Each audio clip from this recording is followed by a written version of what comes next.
अश्वत्थामा अजूनही जिवंत आहे का? त्याचे दर्शन होतात का?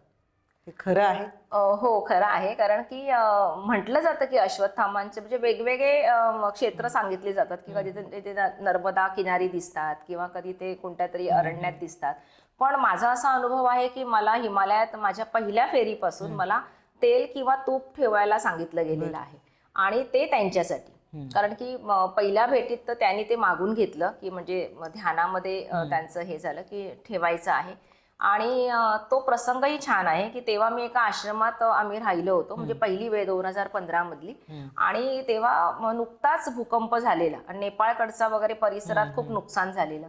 आणि मग माझ्यासोबतचे साधक म्हणाले की कसं जायचं आपण, मग रस्ते तुटले किंवा ब्रिज तुटले तर आपण अडकू वगैरे.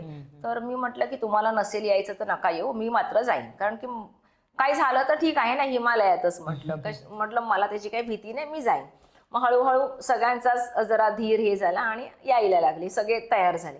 तर आम्ही तेव्हा गेलो होतो. तर तेव्हा असं झालं की रोजची आमची साधना, एक तिथे खाली मंदिर आणि धुनी आहे, तर तिथे धुनीकडे आम्ही साधना करायचो. त्या दिवशी ध्यान झालं आणि ध्यानातनं आम्ही जेव्हा उठलो तेव्हा मला एका साधिकेने सांगितलं की तिला असं कानाशी आवाज आला की आज माईना तेल ठेवायला सांगितले, असं अश्वत्थामासाठी. तर मला तेव्हा असं वाटलं की ठीक आहे, आता ह्यांना तसं जाणवलंय तर आपण ठेवूया, काय हरकत आहे.